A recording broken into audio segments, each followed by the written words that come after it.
नमस्कार, मैं रुपेश स्वागत करता हूं आप सभी का। और आज हम चर्चा करेंगे बिहार में होने वाले पांचवें चरण के चुनाव के बारे में। और पांचवें चरण में कौन कौन सी सीट है और क्या क्या समीकरण है, हम जानेंगे राजेश प्रियम से। तो राजेश प्रियम जी, आपका बहुत बहुत स्वागत है। और कृपया बताएं बिहार के पांचवें चरण के चुनाव के बारे में। पांचवें चरण में एक एक सीट के साथ हम लोग बढ़ते हैं आगे। सबसे पहले बात माँ जानकी का, वह धर्मस्थली सीतामढ़ी जनकपुरी सीतामढ़ी लोकसभा क्षेत्र के बारे में। और यहाँ इस बार रोचक मुकाबला हो रहा है। रोचक मुकाबला इसलिए हो रहा है कि एक तरफ जो है सुनील कुमार पिंटू, जो मौजूदा सांसद थे, उनका टिकट काटकर जदयू ने एक नए चेहरे देवेश चंद्र ठाकुर पर भरोसा किया है। वहीं राजद ने पिछले बार के हारे हुए कैंडिडेट डॉक्टर अर्जुन राय पर दोबारा से भरोसा किया है। तो ब्राह्मण वर्सेस यहाँ पर जो है यादव की लड़ाई हो रही है सीधे सीधी, जी। क्योंकि बिहार की राजनीति जातीय समीकरण से कहीं भी अलग नहीं हो पाया है अभी तक। तो अब देखना हम्म। दिलचस्प होगा कि राजद के हारे हुए सारथी फिर से जीतने में कामयाब होते हैं, या फिर जदयू के नया जो चेहरा है देवेश चंद्र ठाकुर, वो जीतने में यहाँ पर सफल हो पाते हैं। मौजूदा स्थिति में जानकी माँ का सीधा सीधा जुड़ाव जो है अयोध्या के राम मंदिर से है। राम मंदिर का निर्माण हो गया है, अब लोगों का दिलचस्पी है कि यहाँ पर जानकी धाम का भी निर्माण हो।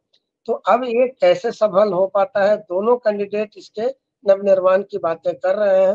लेकिन देखना बड़ा हम्म। दिलचस्प होगा जातीय समीकरण में, यहाँ ज्यादा फिट बैठ रहे हैं एनडीए के कैंडिडेट, चूंकि ब्राह्मण बहुल वैश्य बहुल जी। क्षेत्र है ये।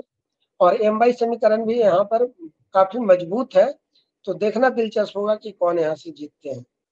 तो इस क्रम में हमारा अगला सीट होगा बहुत ही चर्चित सीट मधुबनी। तो मधुबनी के बारे में बताएं सर।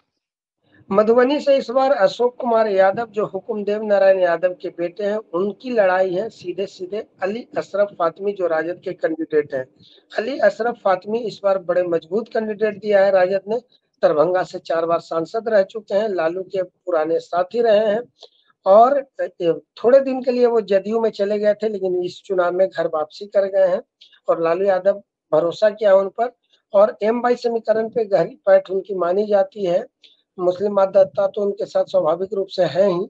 लेकिन अशोक हम्म। कुमार यादव जो पिछली बार बहुत आसानी से जीत गए थे इस क्षेत्र से, क्योंकि वीआईपी के कैंडिडेट बद्री कुमार पूर्वे, जिनकी ज्यादा राजनीति पुरानी इतिहास नहीं रहा है, ज्यादा पैठ नहीं रहा है, वो लड़ रहे थे तो आसानी से जीत गए थे। 5,95,000 बनाम 1,40,000 की लड़ाई थी पिछली बार। बद्री पूर्वे को जी। 1,40,000 वोट मिला था, इनको 5,95,000 वोट मिला था। हालांकि पिछली बार शकील अहमद ने, यहाँ पे जो कांग्रेस के पुराने नेता है, दिग्गज नेता है, प्रदेश अध्यक्ष रह चुके हैं, उन्होंने खेल हम्म। बिगाड़ा था। 1 सवा लाख वोट उनको भी आया था। शकील अहमद भी अली फातमी के साथ है इस बार। तो देखना दिलचस्प होगा कि अशोक कुमार यादव अपनी विरासत को बचा पाते हैं, या फिर अली अशरफ फातमी यहाँ से जीतने में कामयाब हो जाते हैं। क्योंकि एक पुराना इतिहास में ये बताना चाहता हूँ, हम्म। 2009 में 10,000 और 2014 में 20,000 से हुक्म देव नारायण यादव जीतने में कामयाब हुए थे। तो कहीं वैसी लड़ाई ना हो जाए मधुबनी में इस बार, ऐसा लग रहा है। और हमारा अगला जो सीट है बहुत ही चर्चित सीट, फेमस सीट है सारण छपरा। तो इसके बारे में बताएं सर। सारण सारण की लड़ाई तो आपको पता ही है, लालू यादव के नाक का सवाल है सारण, क्योंकि लालू यादव पूरे बिहार में कुछ भी छोड़ सकते हैं। उन्होंने जो है मधेपुरा छोड़ दिया, लेकिन छपरा को कभी छोड़ा नहीं। अपने परिवार के इर्द गिर्द रखना चाहते हैं। पिछली बार उन्होंने अपने समधी पे भरोसा किया था, तेज प्रताप यादव के ससुर पर भरोसा किया था। लेकिन उससे पहले जितने भी चुनाव हुए हैं, लालू यादव ने कोशिश की है कि इस सीट को अपने साथ रखें। रोहिणी आचार्य पर इस बार भरोसा किया है, उस बेटी पर जिसने किडनी दान दिया था, सिंगापुर में प्रत्यारोपण हुआ था। जी इस जी। बार सीधी सीधी मुकाबला रोहिणी आचार्य का है राजीव प्रताप रूढ़ी के साथ। राजीव प्रताप रूढ़ी भी इस बार इस क्षेत्र से 4 बार सांसद रहे हैं, और लालू यादव भी 4 बार सांसद रहे हैं। अब दोनों के नाक का सवाल है। पहली बार कमल खिलाने का श्रेय जाता है राजीव प्रताप रूढ़ी को। इस क्षेत्र में 1996 में वो जीते थे यहाँ से। उन्होंने हम्म। राबड़ी देवी को इस क्षेत्र से हराया है, लालू यादव को इस क्षेत्र से हराया है। अब बात है उनकी बेटी को हराने की। हरा पाते हैं या नहीं हरा पाते हैं, देखना दिलचस्प होगा। यादव बहुल क्षेत्र है, राजपूत बहुल क्षेत्र है। तो जातिगत भी समीकरण में दोनों में जो लड़ाई है वो घमासान है। 1977 में पहली बार संसद भवन लालू यादव इसी क्षेत्र से पहुंचे थे रुपेश जी। तो अब ये जी, देखना जी। है कि माँ और पिता के हार का बदला ले पाती है रोहिणी आचार्य इस क्षेत्र से या नहीं, ये तो 4 जून को पता चलेगा, लेकिन यहाँ पर लड़ाई कांटेदार है। जी। तो इस क्रम में हमारा अगला जो सीट है वो है मुजफ्फरपुर, तो मुजफ्फरपुर के बारे में बताएं सर। मुजफ्फरपुर की लड़ाई दिलचस्प हो गई है रुपेश जी। सबसे ज्यादा तो मामला ये है कि जनता भी समझ नहीं पा रही है कि ये राजनीतिक दल करते क्या है। जी। 2019 में जिन प्रतिद्वंदी को आपस में लड़ते हुए देखा था, उन दोनों ने पाला बदल लिया है। महागठबंधन का उस समय का प्रत्याशी जो है एनडीए में चला गया और एनडीए का जो प्रत्याशी है वो महागठबंधन में चला गया। महागठबंधन। अच्छा। अजय निषाद यहाँ से सांसद रहे, 2014 में जीते, 2019 में जीते, उनके पिता भी यहाँ से कई बार सांसद बने। तो अजय निषाद पर इस बार भरोसा नहीं हुआ भाजपा को, उन्होंने उनको बेटिकट कर दिया। जैसे ही बेटिकट किया वो चले गए कांग्रेस में और कांग्रेस में जाकर वहां से फाइट कर रहे हैं, वो लड़ रहे हैं। वहीं हुँ, राजभूषण निषाद जो पिछली बार वीआईपी के कैंडिडेट थे इस क्षेत्र से, वो इस बार भाजपा के कैंडिडेट बन गए हैं। भाजपा ने उन पर भरोसा किया है। अगर यहाँ की जातीय समीकरण की बात करें तो बिहार में सर्वाधिक भूमिहार की संख्या इस लोकसभा क्षेत्र में है। तो अगर एनडीए अपने स्वर्ण वोटरों को साधने में सफल होती है तब तो जीतना आसान हो सकता है, लेकिन जैसा लग रहा है क्योंकि राजभूषण चौधरी के नामांकन के समय भी कुर्सियां खाली रह गई थी, तो राजभूषण जी, जी। चौधरी के साथ जो भाजपा का आम कार्यकर्ता है वो नहीं जुड़ पा रहा है, ऐसा दिख रहा है।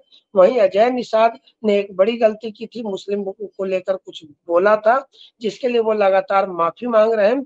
और अब जैसे जैसे चुनाव नजदीक आ रहा है ऐसा दिख रहा है कि अजय निषाद के गिले शिकवे मुस्लिम वोटरों से कम हो रहे हैं। दूर तो हो। प्रधानमंत्री ने भी सभा किया है इस क्षेत्र में, देखना दिलचस्प होगा कि किसकी मजबूती यहाँ पे दिखती है। और हमारा अगला और लास्ट सीट है हाजीपुर, जो बहुत ही चर्चित है, और यहाँ से हैं चिराग पासवान। तो इसके बारे में भी बता दें सर हमारे दर्शकों को। रुपेश जी, हाजीपुर का सीट बहुत ही महत्वपूर्ण सीट है और इसका महत्वपूर्ण होने की वजह यह है कि जो चिराग पासवान है वो 2014 में जमुई में से जीते, 2019 में जमुई से जीते, लेकिन इस बार वो अपनी पारिवारिक लड़ाई लड़ते हुए हाजीपुर आ गए। क्यों आ गए? क्योंकि पशुपति कुमार पारस जो उनके चाचा है उनको उनको सबक सिखाना था और सबक जी। सिखाने के चक्कर में उन्होंने जमुई अपने बहनोई को दे दिया और हाजीपुर से खुद लड़ गए, क्योंकि वो नहीं चाह रहे हैं कि चाचा कहीं से भी सेंधमारी कर सके। चाचा नाराज है, उनकी नाराजगी हुँ, उनको लगातार झेलनी पड़ रही है, दिख भी रहा है सभी लोग को। तो हाजीपुर में चाचा जो पूर्व सांसद हैं, उनके बड़े भाई रामविलास पासवान यहाँ से 8 बार सांसद रहे, तो चिराग पासवान के जो पिताजी हैं, तो पारिवारिक लड़ाई में थोड़े से चिराग पासवान यहाँ पर हो सकता है नुकसान झेले, क्योंकि प्रिंस राज जो उनके भाई हैं, पूर्व हुँ, सांसद हुँ। रहे समस्तीपुर का, वो भी बेटिकट हो गए, चाचा भी बेटिकट हो गए। तो ये सारे लोग वहां पे हो सकता है कि चिराग पासवान के खिलाफ भी काम कर सके। लेकिन शिवचंद्र राम से वहां लड़ाई है। शिवचंद्र राम 2019 में भी हारे थे, यहाँ से राजद ने उन पे भरोसा किया है। तो शायद हाजीपुर में चिराग पासवान आसानी से जीत सकते हैं जीत। सारी लड़ाइयों के बावजूद। तो हाजीपुर में बहुत मामला वैसा नहीं नजर आ रहा है चुनाव के पहले। बेशक पहले जो भी लगता रहा हो पारिवारिक लड़ाई की वजह से, लेकिन पारिवारिक विरासत को बचाने के बाद अब जो है राजनीतिक विरासत बचाने की जिम्मेदारी है चिराग पासवान पे, और वो संभव हो पाएगा अगर वो हाजीपुर जीत जाते हैं। जी रुपेश। बहुत-बहुत धन्यवाद राजेश जी, इतने सटीक विश्लेषण करने के लिए बिहार के 5वें चरण